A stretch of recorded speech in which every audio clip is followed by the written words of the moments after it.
नमस्कार दोस्तों, मैं सरोज पांडे।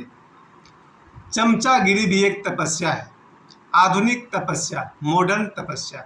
आज मैं आपको बताऊंगा चमचा और दोस्त में क्या अंतर होता है और चमचागिरी करने में कितना कष्ट है और कितने उसके फायदे हैं। आज मंगलवार है, तो मंगलवार का दिन हनुमान जी को समर्पित है और मैं हनुमान जी को प्रणाम करते हुए आज का दिन शुरू करता हूँ।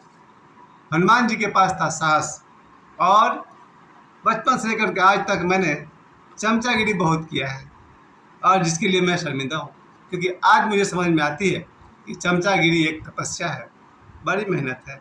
क्या मेहनत है भाई? पहली बात, उसको सुंदर बोलना चाह पड़ता है जो सुंदर तो है ही नहीं, इसको कहते हैं चमचागिरी।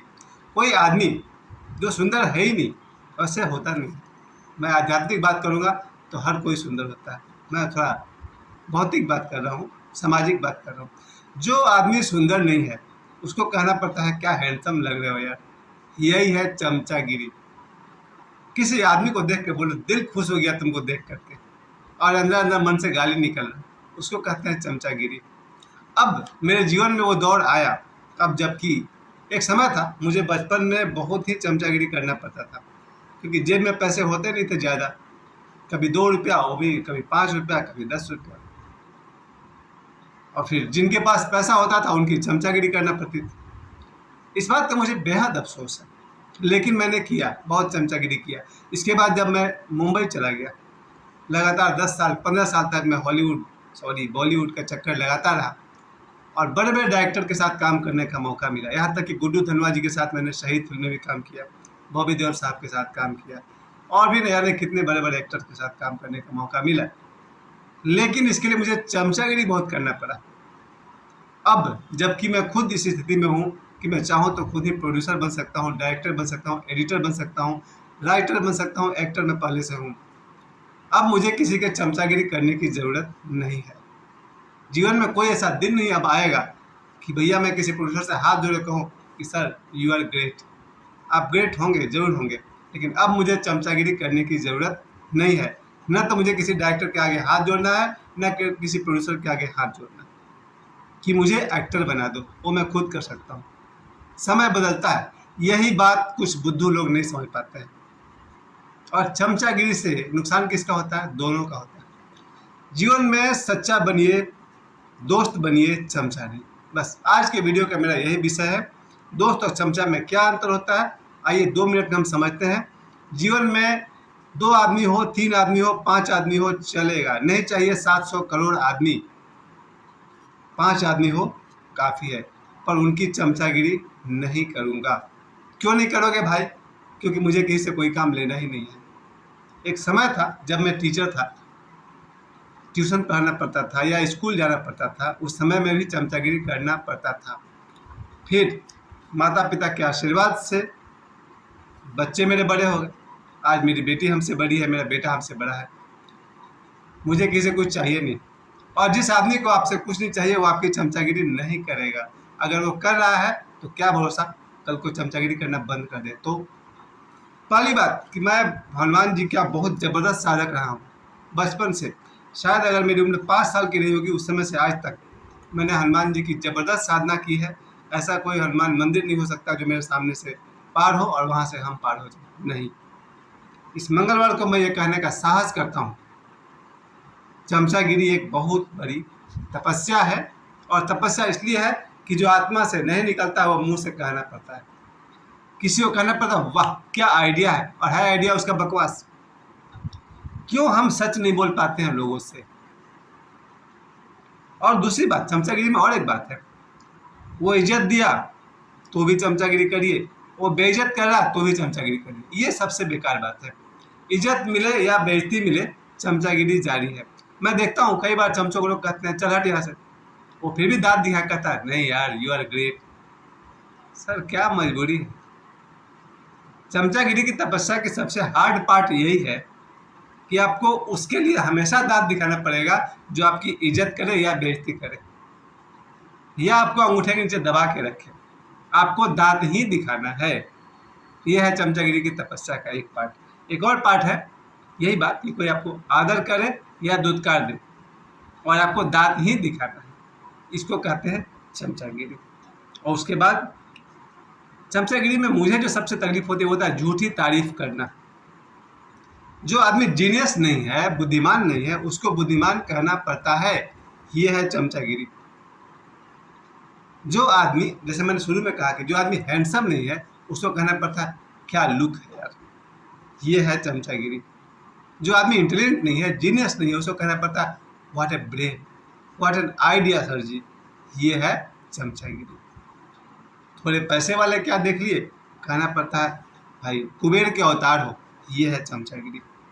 चमचागिरी से सबसे बड़ा नुकसान उसका नहीं होता है जिसकी हमने चमचागिरी की, सबसे ज़्यादा नुकसान होता है जो चमचागिरी कर रहा है। यानी मैं अपनी बात कर रहा हूँ, मेरा नुकसान होता है। जब मेरे जीवन में वो दिन आया जब मुझे किसी के आगे हाथ फैलाने की ज़रूरत नहीं पड़े कि कोई डायरेक्टर है, कि कोई प्रोड्यूसर है, कि कोई एडिटर है, कि क्या है। हाँ, ये और बात है, कुछ लोगों का मैं बहुत सम्मान करता हूँ, जो डायरेक्टर, प्रोड्यूसर, एडिटर, कैमरामैन हैं, उन्हें मैं सम्मान उनके व्यवहार के लिए करता हूँ, उनके पोजीशन के लिए नहीं। क्योंकि आज मैं खुद सब कुछ हूँ। मैं प्रोड्यूसर हो सकता हूँ, मैं डायरेक्टर हूँ, एक्टर हूँ, एडिटर हूँ, कैमरामैन भी मैं खुद ही हूँ। क्यों किसी के आगे दुम हिलाना? चापलूसी करने का सबसे पहला फर्ज है आपको दुम हिलाना पड़ता है। एक हनुमान भक्त के लिए, मेरे जैसा हनुमान भक्त, मैं ओशो भक्त की आज बात नहीं करूँगा, ओशो तो बहुत बड़ी चीज़ है।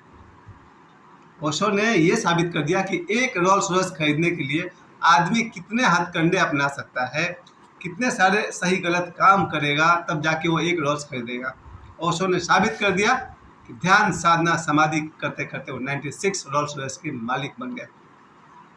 ये बहुत बड़ी बात है, मैं आज ओशो की बात नहीं कर रहा हूँ। और जो दूसरे महापुरुष हैं, बाबा बागेश्वर, पंडित धीरेन्द्र कृष्ण शास्त्री, जिन्हें मैं रात को 11 साढ़े 11 बजे तक, खास उनका जब लाइव दरबार होता है या उनका कथा प्रवचन होता है, मैं देखता हूँ, कहता हूँ ये लड़का में कुछ बात है।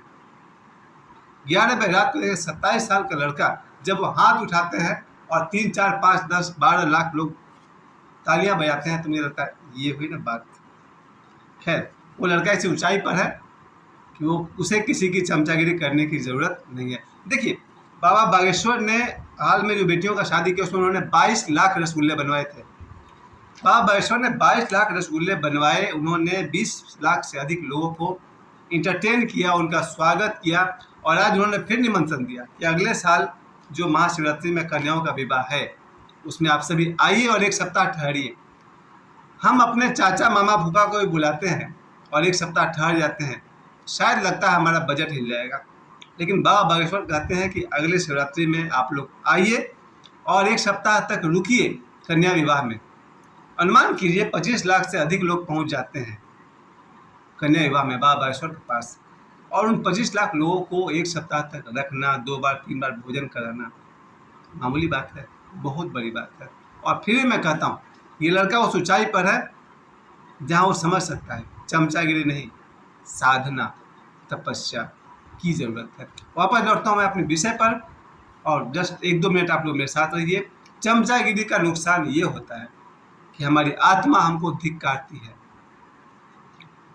और एक बात और है जो आध्यात्मिक अर्थ का है, हमारे बाप दादा पूर्वज, न जाने कितने सारे पूर्वज, जब हम चमचागिरी करते हैं तो थूकते हैं हमारे ऊपर, क्या नाम डुबा रहे हो बाप दादा का।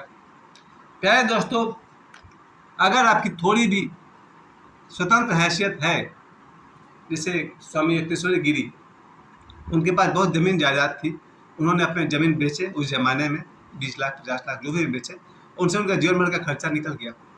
अगर कोई आदमी का मंथली इनकम 10,000 से ऊपर हो और उसका खर्चा 5-6 हज़ार के आसपास हो, अगर वो चाहे, अगर वो आध्यात्मिक हो, तो उसे किसी की चमचागिरी करने की ज़रूरत नहीं है। आदर करो, सम्मान करो, प्रेम करो, दोस्ती करो, दोस्ती निभाओ, चमचागिरी नहीं। लेकिन क्यों करनी पड़ती है वो मैं मजबूरी आपको बताता हूँ। दुनिया में 5 आदमी मुझे खोज कर दिखाइए जो अपनी बुराई सुनने को तैयार है। मैं तैयार हूँ। मेरे सामने जब लोगों ने मेरी बुराई की है और अगर मुझ में कमी है तो मैंने एक्सेप्ट किया है और मैं उसमें सुधार ला रहा हूँ, लाने का प्रयास कर रहा हूँ। फर्क समझिएगा फिर से, अगर मेरी बुराई मेरा छोटा भाई करता है कि भैया आप में ये कमी है, मैं उसको स्वीकार करता हूँ और उसको सुधारने में अपना पूरी जान लगा देता हूँ। अगर मेरा बेटा मुझसे कहता है कि पापा यहाँ आप कमज़ोर पड़ रहे हैं, यहाँ आप गलती कर रहे हैं, मैं अगर गलत हूँ तो एक्सेप्ट करता हूँ और अपने बेटे के इशारे की तरफ समझता हूँ कि मैं कहाँ गलत हूँ और मैं अपने आप में इम्प्रूव लाने की कोशिश करता हूँ। मेरी बेटी इतनी बड़ी हो गई, मुझसे बड़ी हो गई भाई, वो जब कहती है कि आप में ये कमी है, ये गलत है, मैं उसकी भी सुनता हूँ और अगर मुझे लगता है मेरी बेटी सही है तो मैं अपने आप में इम्प्रूव करता हूँ। चमचागिरी बहुत ही खतरनाक पॉइजन है। प्यारे दोस्तों, जीवन में दोस्ती का मुंह अगर छोड़ सकते हैं, जीवन में 700 करोड़ दोस्त नहीं चाहिए, 5 दोस्त चाहिए। इन 5 दोस्त के सामने इनके मुंह पर इनकी बुराई कीजिए। अगर वो आपका सच्चा दोस्त होगा तो आगे भी आपके साथ रहेगा, और अगर उसे चमचागिरी पसंद है और आपने उसके मुंह पर सच बोल दिया तो कल से गुड बाय हो जाएगा। मैं फिर भी कहूँगा, दोस्त बनिए, चमचा नहीं। चमचे कभी दोस्त नहीं होते और दोस्त कभी चमचा नहीं होता। पता नहीं मेरे मन में क्या आया, आज हमने चमचागिरी पर लंबा चौड़ा भाषण दे दिया। मुझे समय देने के लिए आप सभी को बहुत बहुत धन्यवाद। प्रणाम।